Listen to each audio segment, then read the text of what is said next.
How y'all doing? So I was in Baltimore last night. I don't know if y'all watching it on the news, but I was right in the middle of them protesting, so I really got to learn a lot of lessons about how the news portrays things. Those people, our people, were very organized, very peaceful. It was very well planned out. They had planned out how to control the traffic. They had planned out how to distribute propaganda along the protest route, such that they gave out flyers with lists of demands to let the people who were not participating in the protest know why they were protesting and what they wanted and what it would take for them to stop the protest. It was a beautiful, beautiful thing. So to see when I wake up in the morning that people talking about violence, I didn't see any violence, and I'm sure it could occur. But you got agent provocateurs and CIs that police will pay to cause violence. And what I witnessed was something really beautiful. I wish y'all could have all seen it. But our people are on top of things. This first poem, I am 44 years old right now, and I'm going through a thing where my biological father is trying to call, to have some type of relationship, but it's kind of late, in my opinion. I mean, damn, if you ain't feed your child for his entire life, and he gets to be 44, then it's would you say that's too late? Yeah, pretty much. And especially I have, all of us, this strong, powerful matriarch who cared for me from the womb till now, who always has my back. So I don't see how I could take time away from whatever I can do for her to be concerned about this cat. And the way I see it, and he didn't pay no child support, cool. So for his sake, I feel like maybe he feels like he won the child support lottery. People like me, we paid it. You know what I mean? I had 3 children, I paid over 6 figures. That's not to brag, because I know there's people who will pay 6 figures in 3 months. But what I am saying is that, as far as I'm concerned, dude starved his child to death. He didn't feed it. Come on, Taalam. So since he didn't, could y'all turn it right down? Since he didn't feed that child, he ain't got no right to be looking for it now. The motherfucking child is dead. It's metaphysical. It's metaphysical. Come on. And the only thing most people understand about metaphysics is the question: if a tree falls in the woods and there's no one there to hear it, does it make a sound? And the funny thing about metaphysics, the most quoted person is an 18th century German philosopher named Dr. Kant.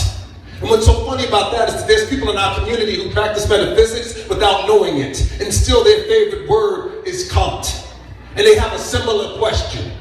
Namely, if a man has a child and he doesn't do anything to help support it, does it really exist? And he can't see that you can't be a man if you don't face your responsibilities. Ain't no justification for not taking care of your children, no matter how you feel about the mother talking about that bitch. But if bitches ain't shit but hoes and tricks, and all you do is hoe and trick, then what does that make you? See, I ain't got no deadbeat friends, because I know a man who got his own child's back and never had my back in the end. Besides, what makes him think he can stand in the same room with men? Why face your fears? Stay home, play PlayStation, drink beers. I hope you choke on 40 ounces of your children's tears. Fuck you think this is? Half of your baby's mom's got a new man who can help take care of your kids? Name one thing more important to do with your money than take care of your child. Name one thing more important to do with your money than take care of your child. Instead, you'd rather play predator and take some prospect out, knowing your baby's mom just come up behind with a baseball bat, and as soon as you lean back, just crack the fucking steak out your mouth. You're a child in a man's body. First loser want to buy around the drinks at the party. Feeling generous, are we? What you should be feeling is sorry. And it doesn't even occur that now you're forcing your mother to watch you do the same thing to another woman that your father did to her. But I know you can't afford child support. Where a real man would rather work 4 jobs to see his children starve. You just lay around talking about what you can't handle. But then again, for you, I guess it's good that your children don't metaphysically exist, because that way you can justify not being a man, can't you?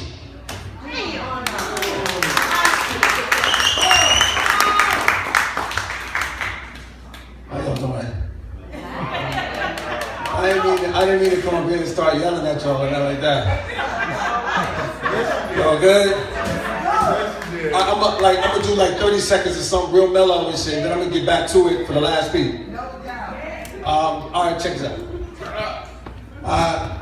And if y'all are interested, I have books, CDs. I have a USB drive with like 16 CDs worth of poems, so like 300 pieces, which is good. It's like a good price because they sell my stuff on like iTunes. I just found out this week they sell the stuff on Tidal and all of that, so it will cost you a lot less to get it all right now. So I have USB drives with all that stuff. I have CDs for $10. I have books, debit card, credit card, cash. I want to make love to you the way that you know that you deserve to be made love to. And you can judge by the way that I hug you so firmly that all your inner muscles work to push warm, wet trouble along your thighs. And I massage your neck until your entire body gets so wet that you begin to feel sweat build up along your back and water in your eyes. And the way that you'll know that it's right is when your nipples become harder than your life is.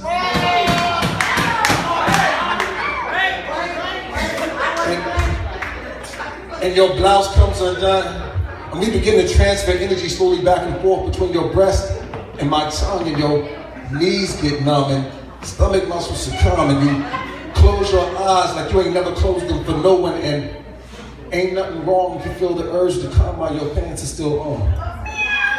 I mean, you ain't gotta impress me, just be yourself and loosen your belt, then slide out of those wet pants and have another sip of rum and fruit juices like we're in the Bahamas.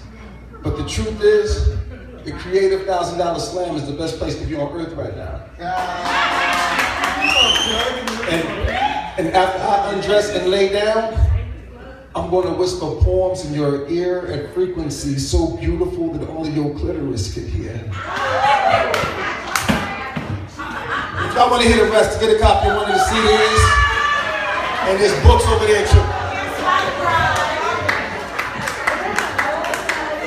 So, I'm going to do this last piece and then we're going to get into the men's competition. I am young, gifted, and black. All right. I said, I am young, gifted, and black.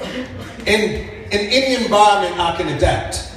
If you throw me in an office, I will access my PowerPoint to excel. Word. My outlook ain't about being shook. They done put me in jail cells. When it comes to hell, I take it like I give it. When it comes to life, I often live it like I'm livid. Ain't on no DL, I'm on my DHL. My every message gets delivered. Shit serious. Grown-ass man got no time for the delusional nor the delirious. I came to live a memorable life and die an honorable death. And in between, do what I can to make the best of this experience. Productive, not counter, not self-destructive. I'll be about balance. Some people be about fronting. Some people be about violating. That's why I try to be about patience till it's got to be about violence. Talent and incredible focus. Internal locus of control. Good thing this earth suit is somewhat attractive because most cats would be taken aback if I had to bare my soul. It's beautiful and it's grisly. Please forgive me if I don't fuck around. Life ain't playing and get us a game. And I got a few seeds with a stake in my name. And by the time they have seeds, needs to be no mistake in my name. And I love my blood, sweat, and tears, lacing up my boots tight and outpacing my pain.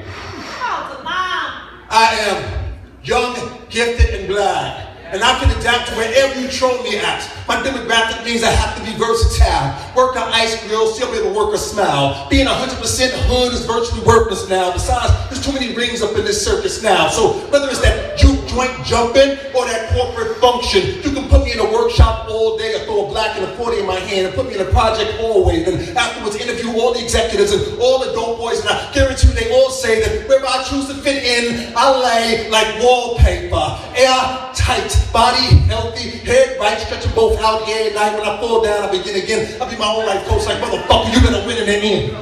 Fake friends, I brush off. Failures, I dust off in the ball with my foot in my yard. I build fences because cats want to act like they measure up to rulers, but ain't even half inches. When I look to my God, I begin with, I promise to change problems into opportunities until you see fit that my life is ended. I am young, gifted, and black, and I will tap into whatever it takes. Available time determines available break. So when there's no time, there's no resting. Just like when you show no grind, you can show no blessings. And God made me gifted, so how can I not personify presence? My essence is earth, wind, fire, water, and ether. Be the medium, darkness, or light. My light still permeates through either. I'ma be the best me that I can. Anything that tests me, I plan to aggressively withstand. So yo, any soul that try to oppress me, be damned. I am young, gifted, and black, and I will adapt until my spirit is free. And until they execute my will execute my world. Thus, anything and everything I choose, it shall be. Thank y'all for listening to me. Taalam Acey.